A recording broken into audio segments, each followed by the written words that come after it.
4, 1, 14 to 21. Jesus returned to Galilee in the power of the Spirit. He went to Nazareth and he went into the synagogue, stood up to read, and the scroll of the prophet Isaiah was handed to him. Unrolling it, he found a place where it is written, "The Spirit of the Lord is on me, because he has anointed me to proclaim the good news to the poor. He has sent me to proclaim freedom for the prisoners and recovery of sight for the blind, to set the oppressed free, and to proclaim the year of the Lord's favor." He began by saying to them, "Today, this scripture is fulfilled in your hearing." In other words, the year of the Lord's favor, the new period, the new age of grace starts now, according to what Jesus proclaimed. Immediately, we find a lesson. Stop postponing Jesus-given liberation by treating Scripture as past or future tense. Sinabi ni Jesus, today, this happens right at your hearing. Ngayon na, effective na ang year of the Lord's favor. Hindi ito nakaraan, hindi ito hinaharap, it's an ever-present reality. The new age of grace. Salamat po, Panginoon, dahil sa declaration na ito ng iyong anak na si Jesus, na noon pa man ay nagsimula na upon His declaration, the year of your favor. Turuan niyo po kami unawain ng malalim na kahulugan ito at tanggalin namin ang mga pambulag sa aming mata para isipin ito ay past or future and not present. Teach us to benefit from the work of your Son, Jesus, and from the high mission and calling you have given Him to set us all free. In the name of Jesus, we pray and thank you, Father. Jesus reads Isaiah 61, but deliberately stops before a major word, which was in the original Isaiah verses, and that's the word, the year of the Lord's vengeance, or the word vengeance. Isaiah 61:2, "The Spirit of the Sovereign Lord is on me," Jesus quotes, "because the Lord has anointed me to proclaim the year of the Lord's favor." Then Jesus cancels the next line, which talks about vengeance. This textual skip is decisive. Hindi ito slip. Hindi ito nalimutan o nakaligtaan. This is a major statement from Jesus. What Jesus announces is not judgment postponed, but mercy activated for always. Favor now, present, active.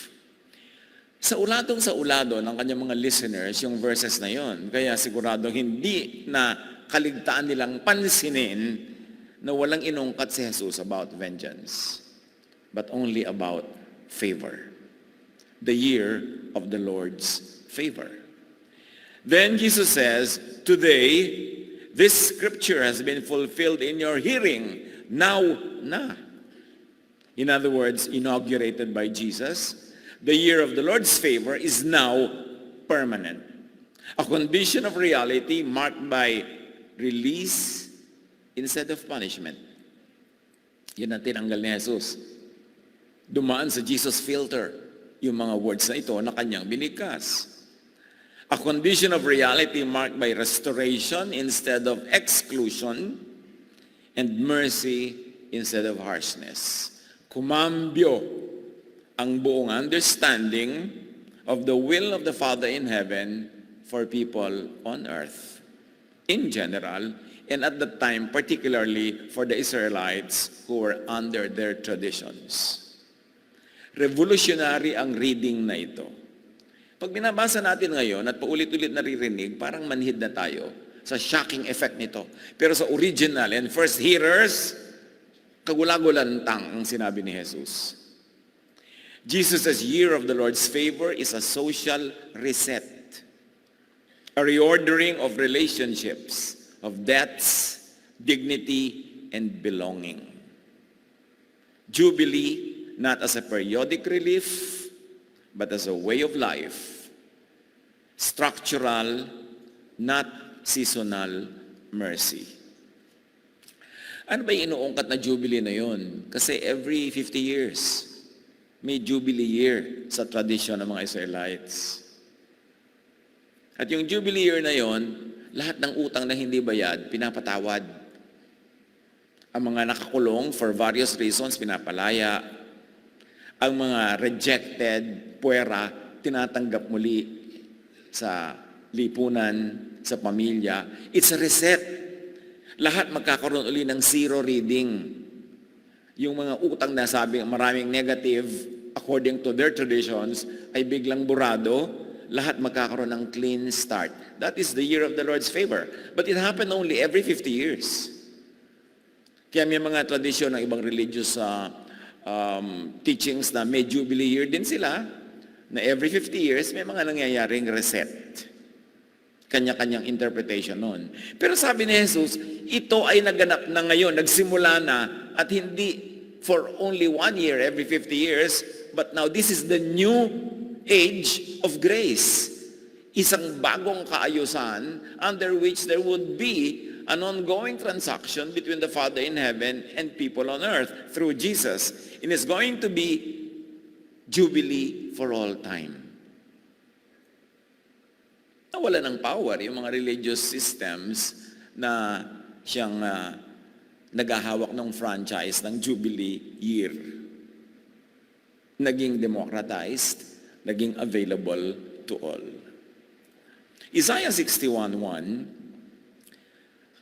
bakasin natin, landasin natin yung stages and phases of Jubilee. And remember, when you say Jubilee, reset.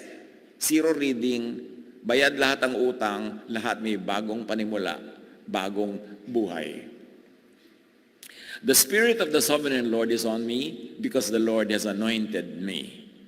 Yan yung kanilang binibikas-bikas for many, many, many ages in their tradition. Then Luke 4:1, enter Jesus. Jesus, full of the Holy Spirit, returned from the Jordan and was led by the Spirit in the wilderness. May pumasok na element dito. Sanay na tayo ang marinig dahil luma na sa tenga natin, pero sa bagong nakakarinig noon bago, the Holy Spirit is now suddenly factored into the equation. And Jesus came full of the Holy Spirit. And then Acts 2:1-4, chain kasi ito dapat pagdugtong-dugtungin sa ating pangunawa. When the day of Pentecost came, they were all together in one place, meaning the Jesus believers. Suddenly, a sound like the blowing of a violent wind came from heaven and filled the whole house where they were sitting. All of them were filled with the Holy Spirit and began to speak in other tongues as the Spirit enabled them. I underlined all of them kasi bago na naman yon. Lahat na lang, hindi lang yung leader, hindi lang yung prophet, hindi lang yung priest, hindi lang yung elite ng kanilang religious system. All were filled with the Holy Spirit. Can you imagine the revolutionary value of this democratization of heaven? All who were gathered were filled with the Holy Spirit. What began in the embodied life of Jesus and ministry of Jesus is now poured out upon the community. Nung binasa natin yung Luke 4, si Jesus yung full of the Spirit. And now that Jesus had gone back to the Father, Jesus sends the Holy Spirit and infills everyone with the same Spirit. The Spirit that was filling Jesus is now given to everyone present. Through the Spirit, His work is no longer localized, but shared, enacted, and continued by all. Nawala na yung exclusive priesthood ng religious elite. Nawala na yung exclusive franchise ng mga prophet. Napilas ang kortina ng templo from top to bottom nung si Jesus ay namatay sa krus. Ibig sabihin yung most holy place is already accessible to all, not only to the high priest. Pag pinagdugtong-dugtong natin mga kapatid, yung mga readings na yan, isang picture ang mabubuo. Ibinaba ni Jesus ang heaven to everyone, making the Spirit available to all, that now everybody receives the Spirit and also imparts and shares the Spirit with everyone else. Revelation is no longer restricted to a chosen few. It is shared with the whole community, where all receive and all declare. Ano nangyari sa kasaysayan, sa religious history in the past 2,000 years? The religious powers that be got back that franchise and allocated it only to themselves and returned the people to just becoming listeners and followers. Pero hindi yun ang ginawa ni Jesus, hindi yun ang original intent even of Pentecost. Pero alam natin na bumalik na naman sa religious elitism ang maraming mga grupo. Sinarili na naman ng mga so-called authorities, ang mga kapangyarihan, ang mga revelation ng pagtuturo, samantalang ibinigay na sa lahat. At sinabi pa ni Jesus before that, now this happens right at your hearing. Natupad na ito. So ang dapat talaga sa natupad ay patuloy na ipatupad, pero binawi ng religious history ang democracy na ito sa spirituality dahil ginawa na namang exclusive to a few. Yan ang dapat natin unawain na ibinigay ni Jesus ang Jubilee, hindi lang sa isang taon, kundi sa lahat ng tao, sa lahat ng panahon. Acts 2, 5-13, balik tayo doon sa pagdating ng Spirit sa Pentecost. Now there were staying in Jerusalem God-fearing Jews from every nation under heaven. Ito na naman, everybody was there. You know, the Jews were scattered all over the world because ng ibang bayan sila, lumipat sila, doon sila nag-establish sa mga buhay nila. Pero taon-taon, pag may pista sa Jerusalem, nag-uuwian na marami sa kanila. At ito yung setting ng Pentecost. Kaya lahat ng nakagather, mga Jews na nakakalat sa buong mundo, natipon sa Jerusalem, not accidentally, but by design. Because all of them will see this phenomenon of the Spirit being given by God to everyone. When they heard this sound, a crowd came together in bewilderment because each one heard their own language being spoken. Dahil may kanya-kanya na sila mga wika sa mga bansa-bansang tinirhan nila at pinanggalingan para lang dumalo sa piyestang ito, may sarili-sarili na sila mga wikang itinuturing na yun na ang language nila. At ang pinagtaka nila, itong mga mananampalataya ni Jesus na napuspos ng Espiritu ay nagbigay sa kanila ng mensahe from heaven, the same message, but spoken in different language, in the actual language of the people who came from various places. Hindi ito gibberish. Hindi mga kung ano-ano mga salitang pinagdugtong-dugtong na letrang walang katuturan. Ito ay mga tunay na wika, na mga tunay na kultura ng bayan na pinanggalingan ng mga Hudyong nandun ngayon tagtitipon para sa pista. Kaya naintindihan nila yung sinasabi ng mga disciples na ito, ng mga followers ni Jesus, spoken in their own various languages.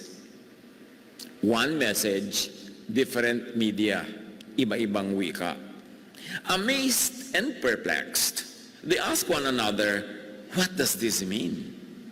Aren't these people Galileans? Na kung tutuusin sa language natin ngayon, yung Galilean parang promdi. Hindi ba promdi ang mga ito? Bakit sophisticated sila? Why are they speaking the various languages of the world? Ang background naman nila, hindi naman sila ganun ka-educated. Acts 2, 14-21, dahil napagkamalan pa sila mga lasing, Peter stood up and addressed the crowd. This is what was spoken by the prophet Joel. Sabi niya, ba't kayo nagtataka? Di ba mga Hudyo kayo? Di ba sanay na sanay kayo sa scriptures sa ulo nyo? Hindi nyo ba alam kung ano ang sinabi ni Joel na magaganap? At ito ngayon nagaganap according to what Joel said and according to how Joel said it. And Peter quotes the prophecy of Joel. In the last days, God says, I will pour out my spirit on all people. Ayan na naman yung all. Your sons and daughters will prophesy. Your young men will see visions. Your old men will dream dreams. Even on my servants, both men and women, I will pour out my spirit in those days, and they will prophesy. And everyone who calls on the name of the Lord will be saved. All now. Again, revolutionary. Kasi sa culture na ito, where this was spoken, when this was spoken, male-dominated ang mga spiritual and religious ministries. Puro lalaki lang. At kadalasan, puro matatanda lang, walang bata. Sobrang exclusive. Tapos sabi ni Pedro, ba't kayo nagtataka? Ito sinabi ni Joel. Darating ang panahon na babae at lalaki, bata at matanda, ay mapupuspos ng Espiritu. Mawawala ang exclusive religious elite. At sinabi pa, according to Joel, the last days. Now, the last days here means the closing phase of an old order. It doesn't mean the end of the world. Ang reading naman ng iba, end of the world. Uy, may nagtatangs na end of the world. Lagi na lang end of the world. Tuwing may mahuhulog na ipis, end of the world. Tuwing may ulap na dadaan, end of the world. 2,000 taon na yung end of the world na yan, ba't di nagaganap? Dahil ang tinutukoy na last days is the last days of the old order. The last days of religious dominance by a few. The last days of most of the people being oppressed by a few leaders. The last days of exclusive religiosity, because now it would be democratized. Magwawakas ang old order at darating ang new age of grace, of kindness, of love. Peter interprets a transition already underway. And as we have taken note, sons and daughters, young and old, men and women. So these are the last days of the old order. Now, hierarchy collapses.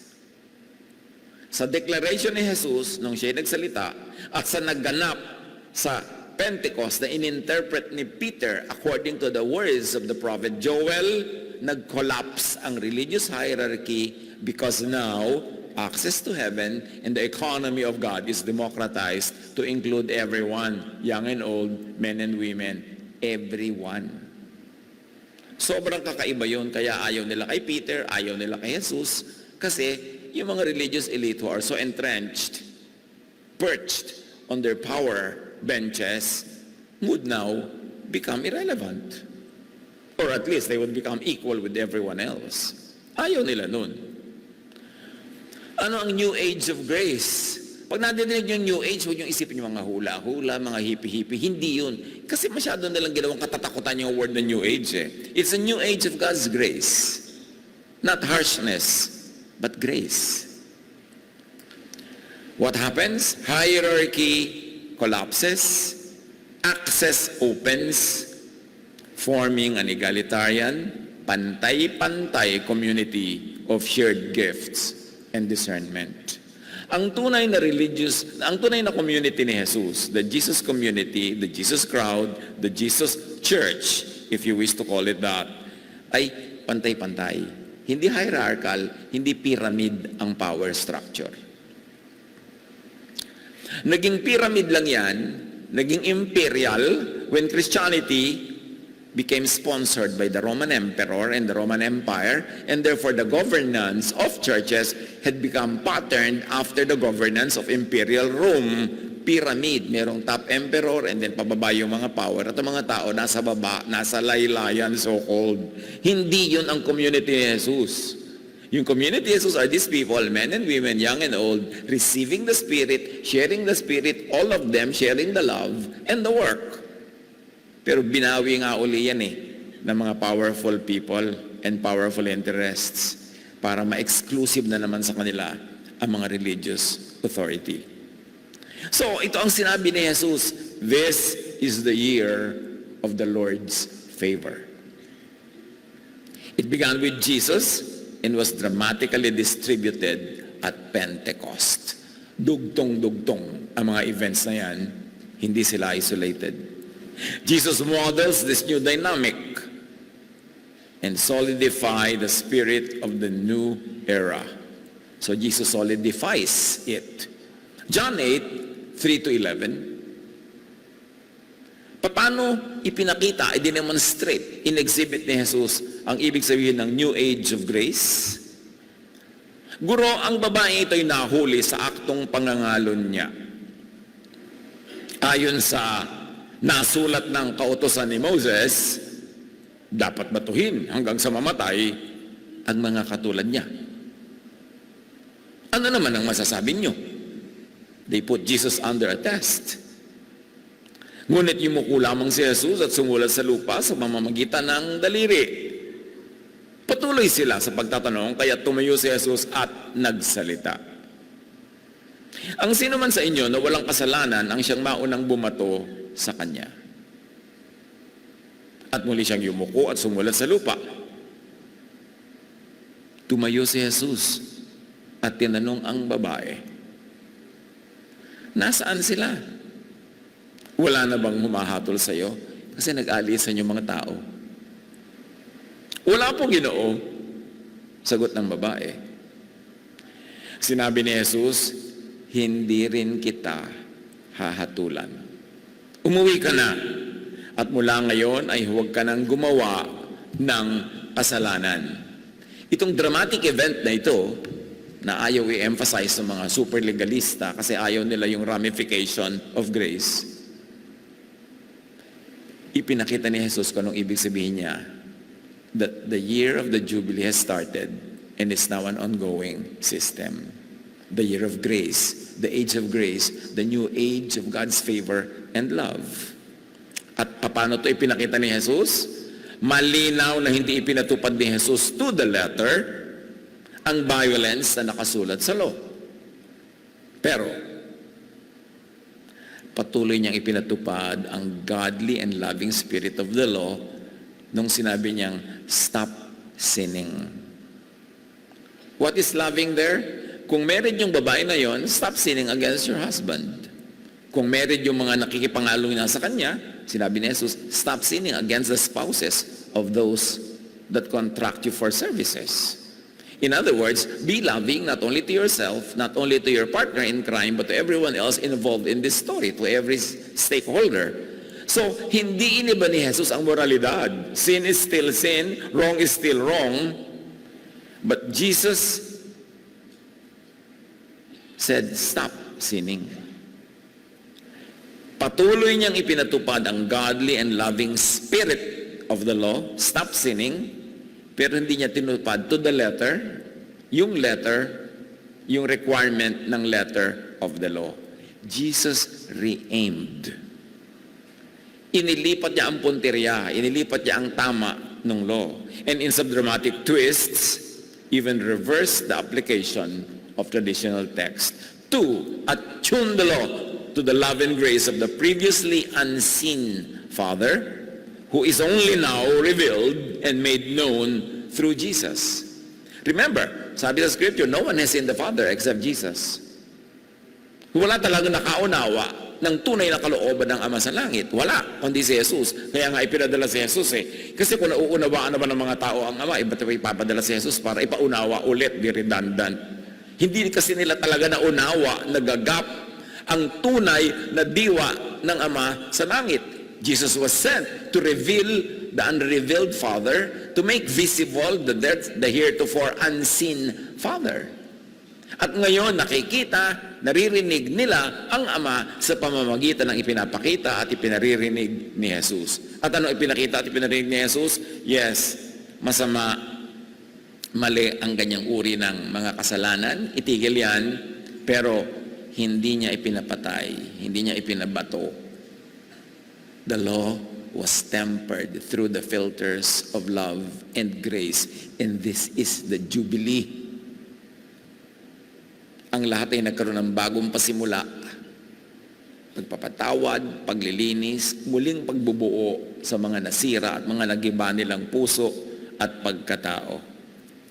Sa Matthew 5, patuloy na paulit-ulit na sinabi ni Jesus, "You have heard this, but I say that."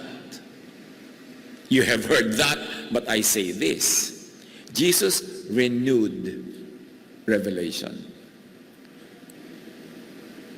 Do not think that I have come to abolish the law. Sabi niya, I came to fulfill.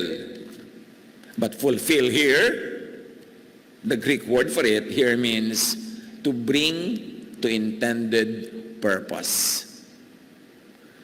When Jesus fulfills the law, hindi ibig sabihin na gagawin niya to the letter what it says, but now He fulfills its original intent. He fulfills, realizes, materializes its high meaning. Not the gutter level meaning, not only the literal, but very importantly, the essential and spiritual meaning. Now, this is not cancellation of moral law. Scripture is not abolished. Its authority is lived differently. Jesus now interprets how to live differently under the authority of the spirit of morality. Not by external enforcement like pambabato, pananakot, pangkukulong, pangkakaladkad, pagkakadena. No, but through spirit-led discernment. That the spirit given to Jesus, that infilled Him, the Spirit given to everyone at Pentecost is now given to everyone else so that internally they could process the meaning of morality and the meaning of God's transaction with humanity so that all of that could be interpreted and applied in loving ways, in gracious ways, not in harsh and murderous and cruel ways. Yun ang Jubilee. Yun ang freedom, yun ang kindness, yun ang age of love and grace. Sadly, hindi yun nagpatuloy na buong buo after Jesus went back to the Father kasi ibinalik ng mga religious powers yung powers unto them and they went back to the old ways that Jesus came to change. Jesus completed and retuned Scripture to love. He replaced ritual with mercy, rule with rest. Kaya gano'n na lang emphasis ni Jesus sa rest. Hindi yung kasusunod mo sa rule, pagod ka na, gasgas ka na, ubus ka na, giba-giba ka na. No, rest. Ang dinala ni Jesus. Kasi pagod na pagod ang mga tao sa relihiyon. Allow Jesus to complete and re-aim inherited belief structures. Ano mga belief structures, ano mga beliefs ang na-inherit natin from anybody, from previous generation, from generations back? Allow Jesus to re-aim all of those inherited beliefs. Just like how He re-aimed yung sinabing, this woman must be stoned to death. Hindi niya sinabing, okay siya, okay magkasala, okay na maging adulteress. Pero ang ginawa ni Jesus, hindi okay na batuhin mo siya. Hindi okay na patayin mo siya. Kasi ikaw man, pag in-apply mo yung law na yan sa'yo, babatuhin mo rin ang sarili mo. Gusto mo ba yun?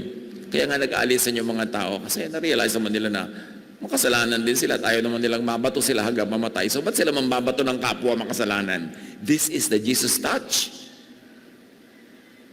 Hindi iniba ang sense of right and wrong. Pero iniba niya ang paraan na pag-handle natin sa ating kapwa-taong ating hinuhusgahan to be wrong, to be kulang. Jesusize, invento lang natin yung word. Resize, interpretation and application of Scripture. Kaya nga dumating si Jesus.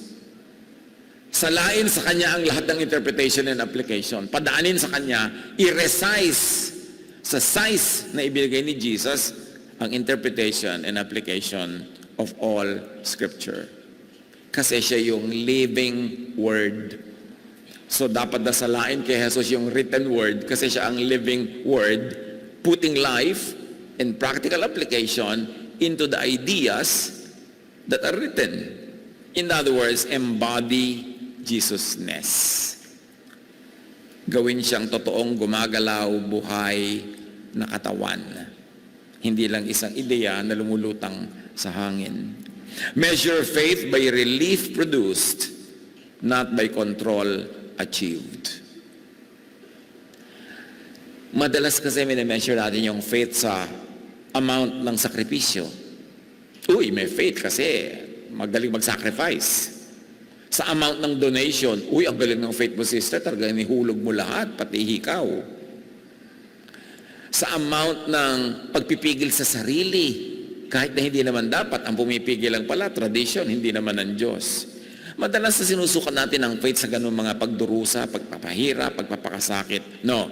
But by Jesus' standard, measure faith by relief produced, by rest, by peace, and relaxation that your ministration brings to people reached by your ministry. Okay, missionary ka, teacher ka, leader ka, yung mga naaabot mo, natuturuan mo, paano mo measurein yung success ng spiritual work mo? Hindi sa kung paano mo sila ngayon nakokontrol, hindi sa kung paano mo sila ngayon napapasukan ng donation, hindi kung paano mo sila ngayon naigagapos, kundi kung gaano karaming pahinga at kapayapaan ng loob ang nadulot mo sa kanila sa ministry mo. Gaano karaming rest and love of God through Jesus ang nadala mo. Hindi yung harshness of the Pharisees pa ang dinala mo. Hindi mabuti pa sana hindi ka na lang nagmisyon. Mabuti pa sana hindi ka na lang nagpagod with your religious work kung ang dala-dala mo lang ay Pharisees.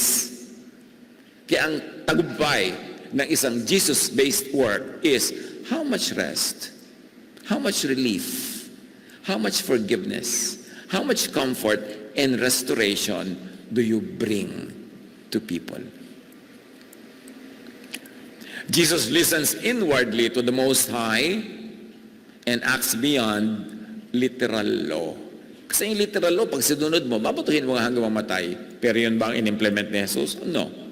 Ang in-implement niya yung essence, spirit of the law, the intention of the law, which is to promote love among everyone, to promote order in society, to promote fairness. Kaya sabi niya, sin no more. Huwag ka nang mangagaw ng asawa ng may asawa. Huwag ka nang magtaksil kung meron ka mang asawa o huwag mo silang hayaan magtaksil sa mga asawa nila. Hindi yan sikunonsinti ni Jesus. Sabi niya, sin no more. But hindi kita babatuhin. Rebuild your life on the premise that now you sin no more. Yan ang ministry ng mga tunay na nananalig kay Jesus. Hindi manghusga ng kapwa, manakit ng mga taong iba ang pananaw kaysa sayo. Kundi bigyan mo sila ng pagkakataong mag-reset, bigyan mo sila ng jubilee, ng pahinga, ng lugar para masuri ang sarili, maiayos at maiayon ayon sa kalooban ng Ama sa langit. Jesus listens inwardly to the Most High and acts beyond literal law, forgiving, healing even on a Sabbath, which the literal law prohibits, but which the Spirit of the law actually wants that you are able to rest. Pero hindi yung pagre-rest mo mismo ang pumagod na sa'yo dahil naging amo mo na yung concept of resting. Jesus was refining, redefining purity and justice. His authority flows from direct communion with the Father. So what do we do with that? Develop your own personal correspondence with the Most High. Kaya nga ibinigay yung Spirit sa lahat. Huwag kang tanong ng tanong, Pastor, pwede ko po bang gawin ito? Ano po bang magandang negosyo? Okay lang magtanong kung gusto mo ng additional information o kaya affirmation. Pero ibinigay din sa iyo ang Spirit na ibinigay din sa pastor, kay leader, kay teacher. Huwag kang laging umasa. Ano po ba kahulugan nito? Ba't di ka mag-isip? Bakit di ka magbulay-bulay? Yan ang nangyayari. Marami mga tao na aabuso ng mga religious leaders kasi iniaasa sa religious leaders ang lahat ng desisyon, lahat ng pasya, lahat ng pag-iisip. Ibinigay na nga sa lahat. Kaya mo dapat i-develop yan. Ano pong gagawin ko? Bakit? Wala ka bang isip? Mag-isip ka. Yung Bible na binabasa mo rin. Yung Panginoon ko, Panginoon mo rin. Yung Spirit ko, Spirit mo rin. Ba't kailangan ka laging susunod-sunod sa iba para magtanong? Sinanay kasi tayong ganun, anino lang ng mga leaders. Pero ibinigay na nga sa Pentecost ang Spirit to all. Dibdibin yung mga kapatid ang kahulugan nun. You are also responsible for your own personal growth. And you be responsible for decisions you make. Yung iba kasi tanong ng decision sa iba, para ako sa karagsisihan, iba ang masisi. Kailangan tayong marunong manindigan para sa ating mga alam at pinaniniwalaan. And now, when you have to apply Scripture in your life, especially in the lives of people who believe in you and in your leadership and in your teaching ministry, choose mercy-aligned interpretation over harm-producing literalism.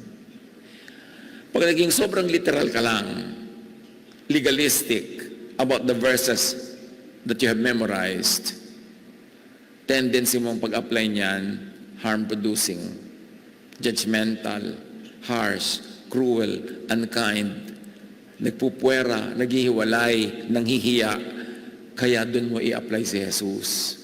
Hindi niya hiniya yung babae, hindi niya ipinwera, hindi niya giniba, hindi niya ipinapatay. Sinabihan niya, ayusin mo ang buhay mo, tigilan mo yung mali, umuwi ka na. Ibig sabihin, start again. That is the ministry of Jesus.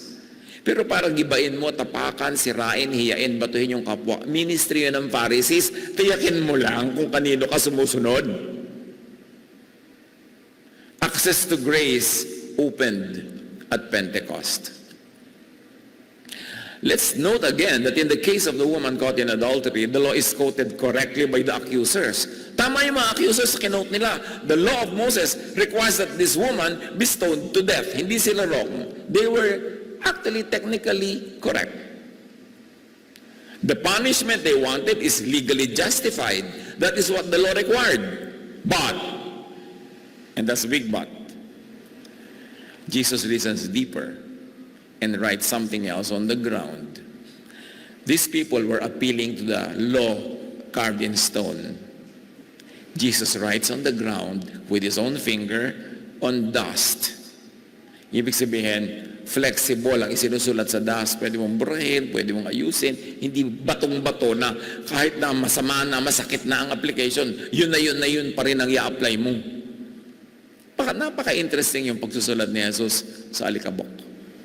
Although hindi sinabi sa atin kung anong sinulat, pero nakita natin ang effect ng mga nakibasa sa sinusulat niya. Nag-uwian sila. Isa-isa nilang binitawan ang judgmental stones nila na dapat ay pamatay at pamukol sa kapwa. Inilaglag nila sa lupa on which Jesus was writing. They surrendered their stone to Jesus' dust. And to Jesus' writing on dust. At walang nag-judge sa kanila. Walang ngahas. Sino ba naman talaga ang mga ngahas mag-judge ng kapwa? Dibdibin mo lang yung sabi ni Jesus, o sige, mambato kayo, pero yung walang kasalanan ng mambato, yun lang ang dibdibin mo. Kung saan ka huhugot ng lakas ng loob na mambato ng kapwa. Kung ang requirement ni Jesus, dapat yun lang walang kasalanan ang mambato. Hindi sinabing walang ganitong type A ng kasalanan, pwede mong batuhin yung type 2 ng kasalanan. Basta't kasalanan, generic. Kasi may mga tao, pinipili lang nila yung kasalanan, galit na galit sila, pero may mga kasalanan, kinukonsinti nila. No, walang ganun. Walang color blindness. Jesus refuses violent legalism while calling for transformation. Talaga namang transformation ang dala ni Jesus, pagbabagong loob, pagbabagong buhay, pagbabago ng espiritu, pero hindi niya ginamit yung legalistic violence sa transformation na dinadala niya. Gusto niya yung tao magbago hindi dahil takot sa law, hindi dahil takot mabato, hindi dahil takot mapag-usapan, takot matiwalag, takot na mapagalitan, kundi dahil yung spirit na nasa kalooban niya, ang siya na ngayong nagtuturo sa kanya kung ano ang dapat niyang gawin. So gumagawa siya ng tama, itinatama niya ang kanyang buhay, hindi dahil sa takot sa iba, kundi dahil yun na ngayon ang bumubukal sa kanyang puso. Kalinisan, kabutihan, pag-ibig sa kapwa at sa sarili. Yun ang tunay na transformation na dala ni Jesus. Yung kahit wala nagbabantay, kahit hindi ka mabibisto ng iba, patuloy mo pa rin gagawin. Kasi yun ka na talaga. Hindi lang dahil napipilitan ka sa takot. Sabi ni Jesus sa kanya, I do not condemn you. Go. Get on with life. Get a life. Make your own life. I will not end your life here with your mistake. Go. Stop doing this mistake and begin again. At yan dapat ang New Year's resolution. Hindi kung ano-ano. Pagbabagong loob. At sabi ni Jesus, and sin no more. Very firmly, very clearly, Jesus called sin, sin. Without sounding judgmental and harsh and cruel. Hindi niya kinompromise what is right. Pero Jesus softened the landing to save the feelings, the dignity, the personhood of the sinner. Sin is still sin, but the sinner is not stoned and is instead sent home, sent to restoration. Yan dapat ang ministry natin. Dahil lahat tayo ngayon ay may access to the Spirit. Ipinangako yan sa lahat, hindi lang sa few. Matthew 5:17, I did not come to abolish the law, but to fulfill. Now, ang dapat na maintindihan kahulugan nun is fulfillment. How did Jesus fulfill it? Jesus fulfilled the intention of the law, but not the letter that is harsh when applied to other people at other times, other places, and other contexts. In other words, na Jesus filter ang letter of the law. Na fulfill ang spirit of the law. Law becomes and ends in love. Not in harshness, not in cruelty, not in divisions, not in murder, but in love. Na Jesus plan ang dating religious structure. Siyempre, dapat naman may epekto si Jesus. Dahil ba't pa siya dumating kung pareho lang ang lahat at mananatiling tulad lang ng dati? Meron talagang iniba. Hindi yung sense of morality, but the way we interpret and apply laws, especially governing our pakikipagkapwa with fellow sinners. Now, back to Pentecost. Dumating ang Spirit, ipinaliwanag ni Pedro, ito yung sinasabi ni Joel, narinig ng mga tao ang mensahe ng Spirit. Hindi naman sinabi sa atin ng text kung ano yung sinabi ng Spirit Pero narinig nila in their own languages, and sabi sa Acts 2:37, they were cut to the heart. Tinablag talaga sila sa kaloob-looban. Revelation moves from spectacle to conscience.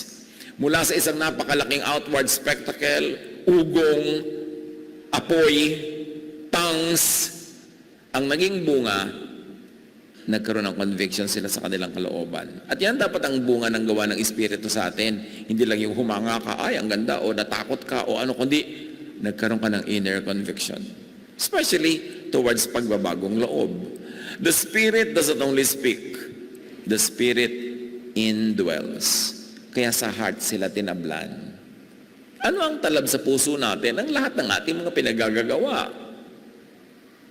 John 14:26, sabi ni Jesus, but the Advocate, the Holy Spirit, whom the Father will send in my name, will teach you all things and will remind you of everything I have said to you. Anong ibig sabihin nun? Ang alam nyo ngayon ay hindi pa complete, hindi pa permanent, hindi pa perfect. Darating pa ang Spirit at unti-unti kayong gagabayan, aakayin at liliwanagan para unti-unti nyong lubos na maunawa kung ano talaga ang gusto ng Ama na iparating sa inyo. So dapat bukas ang isip at puso ng tao sa ongoing revelation. sa ongoing instruction and teaching and refinement coming from the Father through the Spirit. Hindi yung kung ano yung narinig mo noon, yun ang minemorya mo, yun na, wala nang iibahin, wala nang babaguhin.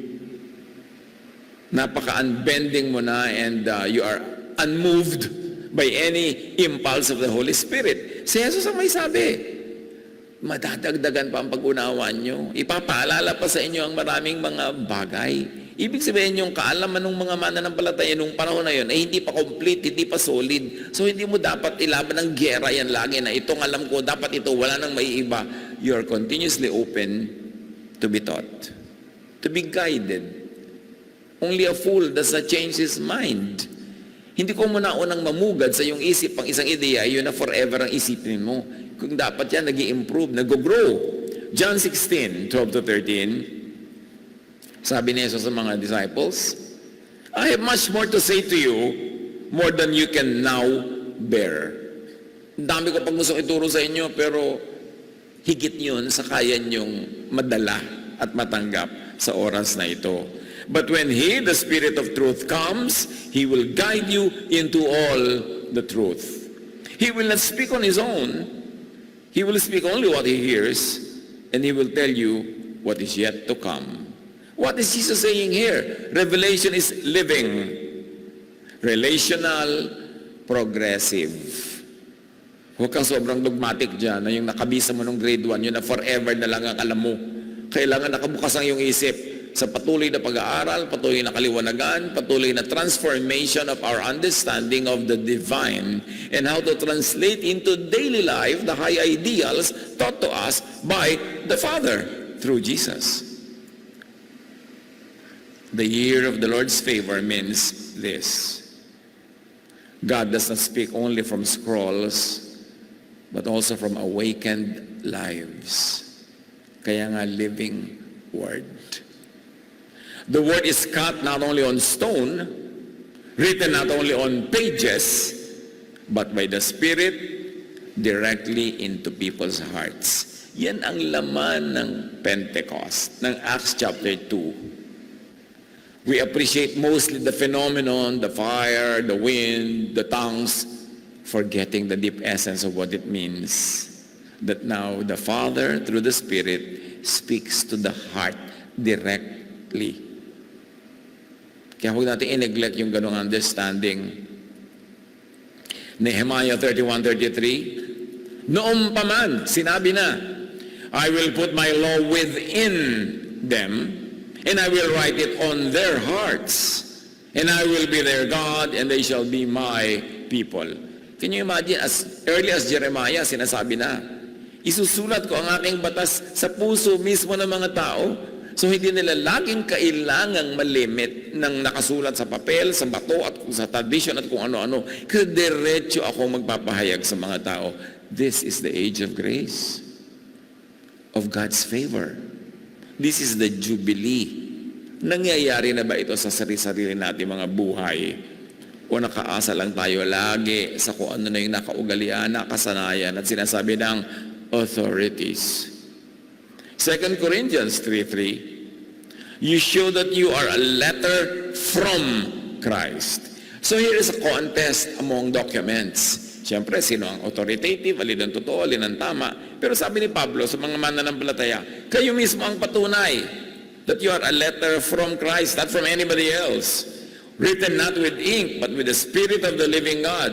Not on tablets of stone, but on tablets of human hearts. Sa ganito kasing panahon, nag-aagaw-agawan na yung mga tao ng, ano ba talagang authority? Ano dapat natin sundin? Yung nakasulat, yung tradisyon, o yung mga bagong ipinapahayag sa atin ng Espiritu? Sabi ni Paul, kayo mismo ang patunay. Kayo ang sulat mismo ng Diyos. Written not with ink, but with the Spirit of the living Word. Not on tablets of stone, but on tablets of the human hearts. Pakalimiin natin ang kahulugan noon. Do not treat revelation as finished or controlled by others. Listen for the Spirit where mercy restores, burdens are lifted, and dignity returns. Isa yan na pruweba na work ng Spirit ang nagaganap. The call is not to chase novelty. Huwag mag-imbento ng un-Jesus theologies. At gusto ko itong bigyan ng diin. Hindi ibig sabihin na ang Spirit will guide us outside of the usual traditional sources, iimbento na tayo ng sari-saring guni-guni, sari-saring mga doktrina. Paano mo malalaman kung tinatawag natin, uy, led ako ng Spirit, uy, may inireveal sa akin ng God. Paano mo malalaman? May test dapat. How does it compare with Jesus-ness? How will it be based on the teachings of Jesus? Alam mo, sister, sinabi sa akin ng Panginoon, ibibigay mo sa akin ang house and lot mo. Parang, bakit hindi naman sinabi sa akin yan ni Jesus? Sa'yo lang. Bakit parang lugi ako sa transaction na yan? Ipapalugi ba ako ni Jesus? So, may test.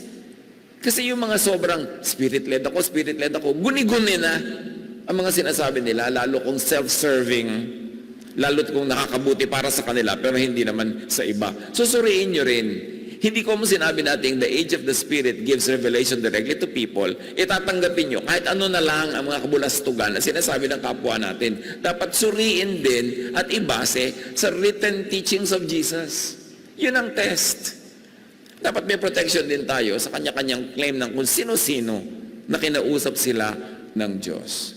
Kinausap ako ng Diyos, tutulungan mo rin ako. Ba't ikaw lang kinausap? Dapat sana ako kinausap kasi akong tutulong di ba? Parang nakakaduda-duda yata yung usapan nyo na yan ng Diyos. Huwag tayong magpadala sa ganun mga guni-guni. We are open to the leading of the Spirit. May mga safeguard yan, meron. May mga limits yan, merong safe ground. And that is the Jesus filter. What did Jesus say about this? And even if Jesus did specifically talk about this topic, what would he say based on the essence and spirit of what he has already said? Dapat may ganung pamantayan. And very importantly, when led by the Spirit and we claim it, do not sanitize what is, by Jesus, morally corrupt. Sabi ni Jesus sa babae, sin no more. Wrong pa rin yun, kahit hindi niya ipinabato. So, let's not sanitize what by Jesus standards is really not clean. Huwag natin gawin si Jesus na excuse to justify wrongdoing. Do not saint the devil. Do not twist Jesus' morality to suit oneself. And do not abuse inspiration or revelation. Do not mistake revelation for guni-guni or guni-guni for revelation. The call is not to chase novelty, exoticness, doctrinal circus, but to participate responsibly in living revelation anchored in Jesus' ethic of love and mercy. Let me emphasize that. If we're going to claim leading by the Spirit, personal revelation, it must be anchored strongly in the Jesus ethic of love and mercy. Yun ang test. Test every insight by love, freedom, and rest. Itatanong mo, is this revelation, is this reading and interpretation loving or hateful? Is it liberating or controlling? Is it restful or kapagod? Doon pa lang malalaman mo kung anchored on Jesus-ness.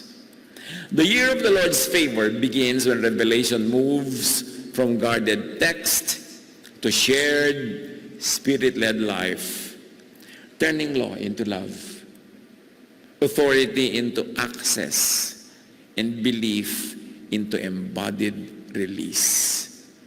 Ang pananalig kay Jesus sa Ama na ipinakilala ni Jesus, ang bunga dapat ay kalayaan, kapahingahan, relaxation, peace, and love.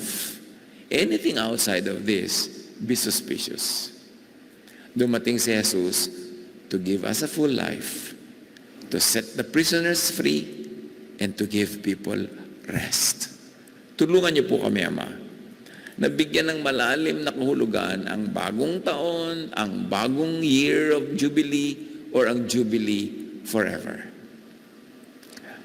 Teach us to appreciate your intention, Father, to bring your love to us through Jesus, to put it under grace, and to enable us to rest and to evolve into spiritual beings that are in your image.